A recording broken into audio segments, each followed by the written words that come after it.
बहुत बहुत धन्यवाद। धन्यवाद माननीय सदस्य। माननीय सदस्य श्री जी के पंडवी जी।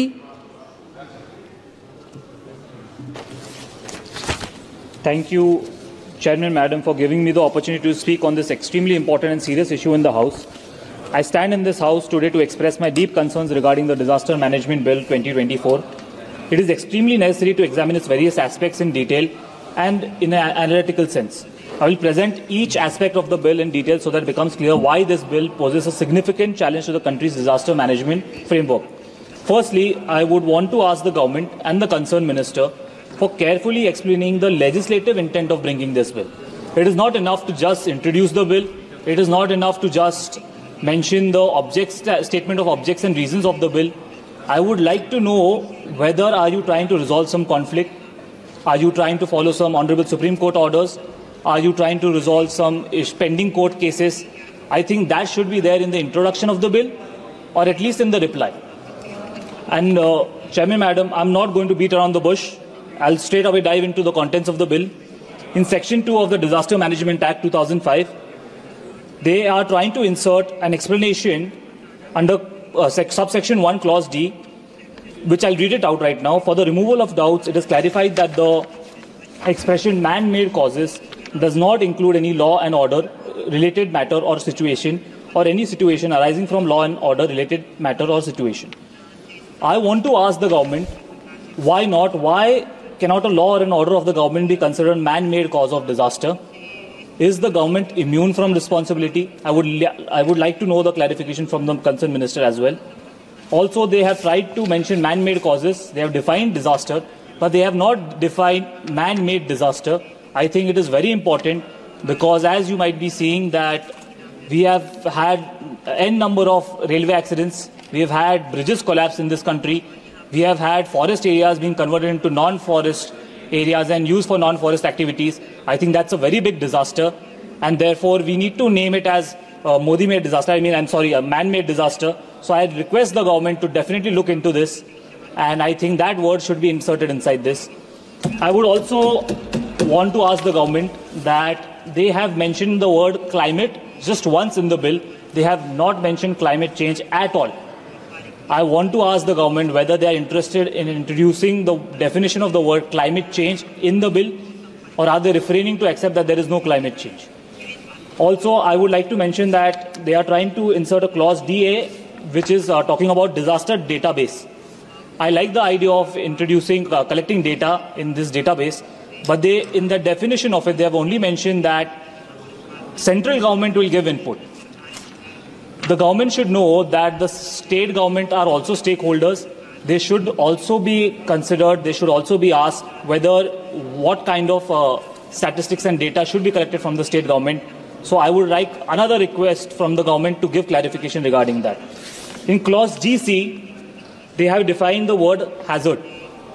I do not see the requirement of defining the word hazard, because if there is a word called disaster, we are talking about Disaster Management Act. Why are they defining the word hazard? They are defining hazardous events. They are trying to define hazard-prone areas instead of disaster-prone areas. So I would request the government to clarify, why are they using the word? Are they using it interchangeably? That kind of clarification I would request from the government. Also, very important clause, that is a clause 36 of this bill, that claims that the word compensation be replaced with relief.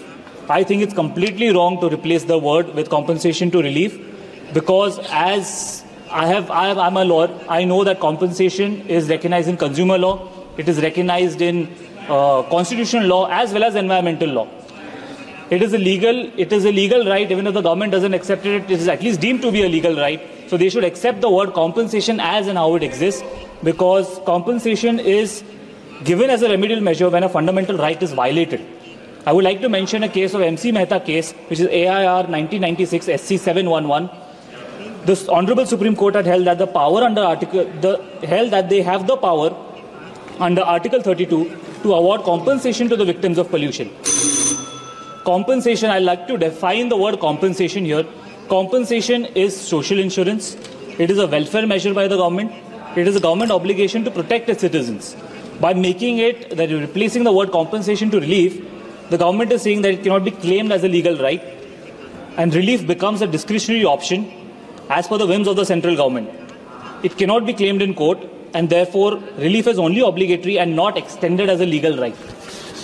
Also, Chairman Madam, I would like to mention that since other MPs are present here from the government as well as the opposition, the Member of Parliament has absolute no say in this decision-making process. They are not in any of the committees. They are not in the response team. It is very well said that yes, they are trying to introduce Section 41A in the bill, which is talking about Urban Disaster Management Authority. I welcome that move. Again, there is no Member of Parliament has no role in it. So I would request the government to at least give a certain role to a Member of Parliament in this bill. It is urgent necessity, because when the problems do arise, people come to us. And we are also stakeholders in the decision-making process. Madam, I would request you to give me some more time. Speaker, sir, had said 3-4 days ago that if you're talking genuinely about the bill, if you're talking genuinely about the bill, you should be given extra 5 minutes. Speaker, sir, had said that. So just kindly give me those 5 more minutes. Okay, I'll just try to wrap it up as soon as possible. As other members have also mentioned about the over-centralization. It's not just centralization, it's over-centralization.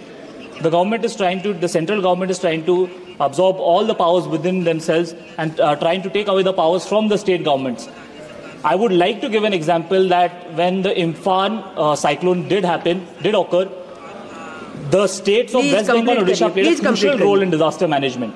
So I think that they definitely the role of the state government should be taken into consideration.